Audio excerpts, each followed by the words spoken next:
그런 소송 걸 수 있습니다. 근데 초인종 눌러서는 안 된다라고 판결을 하면서 결정을 하면서 앞으로도 또 누르면 한 번에 20만 원씩 벌금을 물게 하는 제도도 있어요. 그래요? 예. 아유. 그리고 또 한 가지, 근데 이 가처분 신청에서도 안 되는 게 있는데요. 나 저 사람 만나면 싸울 것 같아. 저 사람 내 앞에 보이지 않게 해주세요. 내 앞에 20m 근처에는 접근 못하도록 해주세요. 이런 접근 금지 가처분이 있는데요. 그거는 안 됩니다. 왜냐면 엘리베이터 같이 탈 수도 있고요. 그렇죠. 마트에서 만날 수도 있고 산책하다 만날 수도 있기 때문에 접근 금지 가처분은 인정되지 않습니다. 예. 네. 예. 자, 그러면 이번에는 화해를 위해서 해야 할 말은 어떤 말들이 요거는 있을지. 이선정 아나운서가 해보세요. 네, 잘 읽어볼게요.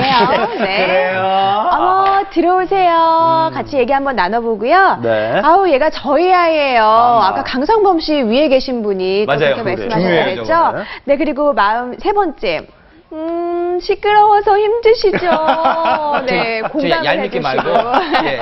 그리고 네 예, 번째는 네. 죄송해요. 저희가 조금 더 신경 쓸게요. 네. 정말 죄송합니다. 이게 사실 하시면 될것 보면요. 같아요. 말은 같은 말이에요. 표현이 다를 뿐이지. 네. 그렇군요. 예. 예, 저희가 이런 상황이 벌어졌을 때, 이제 오래 참다가 직접 항의하러 가게 되면 이제 사람이 감정이 격해져 갖고요. 욕설이라든가 폭행으로 발전하는 경우가 상당히 많습니다.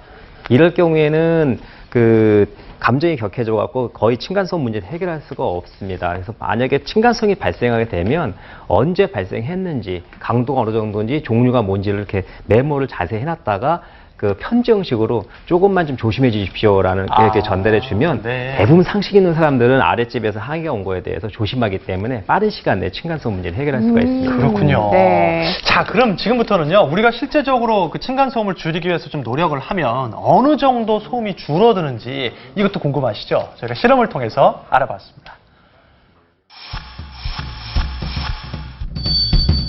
무엇이든 실험실. 아이들 뛰는 소리, 가구 끄는 소리 등 그 종류도 다양한 층간소음. 실제로 얼마나 될까요? 먼저 지은 지 10년 된 아파트에서 성인 남성이 양말을 신고 뒤꿈치를 디뎌 거실에서 걸어보는데요.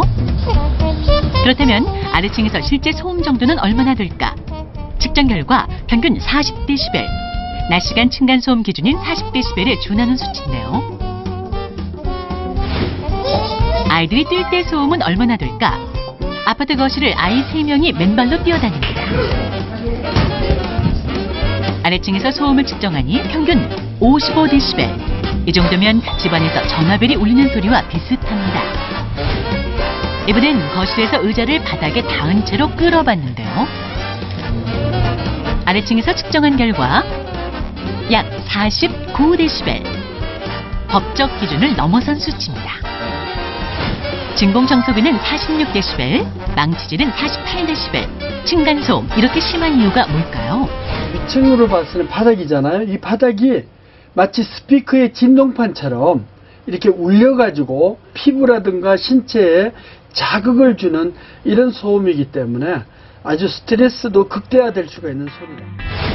사람에게 신체적, 정신적 피해를 주는 층간소음. 그렇다면 층간소음을 줄일 수 있는 방법은? 첫 번째, 바로 슬리퍼인데요. 높이가 3cm 이상 되는 푹신한 슬리퍼를 신고 아까처럼 성인 남성이 발 뒤꿈치를 닿게 걸어봤는데요. 결과 슬리퍼를 신고 걸었을 때 평균 36dB로 소음이 줄어든 것을 확인할 수 있었습니다. 두 번째, 매트인데요. 거실에 매트를 깔고 그 위를 아이들이 뛰어다닙니다. 측정 결과 매트를 깔았을 때 평균 45dB로 맨발로 아이들이 뛰어다녔을 때보다 크게 소음이 줄었습니다. 마지막, 이동식 가구 덮개인데요. 의자 다리 각각에 덮개를 끼우고 의자를 끌어봤습니다. 측정 결과 소음의 정도는 평균 35dB로 그냥 의자를 끌었을 때보다 층간소음을 줄이는데 큰 효과가 있는 것으로 나타났습니다. 피해를 당하는 환경이 다르기 때문에 잘못하면 큰 감정 싸움으로 일어날 수 있다는 게 한계가 됩니다. 그래서 서로 이해를 하시고 올라가서 이야기할 때는 좀 웃어가면서 해야 되고, 위층은 그 소리가 얼마나 크다는 것을 충분히 이해해가지고 이제 차음이라든가 이 패드 같은 거, 이게 흡음재를 써가지고 그런 소리가 안 들리게 해줘야 되겠죠. 가구 덮개, 슬리퍼, 매트. 사소해 보일 수 있지만 이웃에 대한 배려이자 층간소음 문제를 풀 첫걸음입니다. 네. 근데 사실 슬리퍼를 신고 매트를 까는 것도 좋지만 아까 흡음재를 얘기하셨잖아요. 네. 그런 걸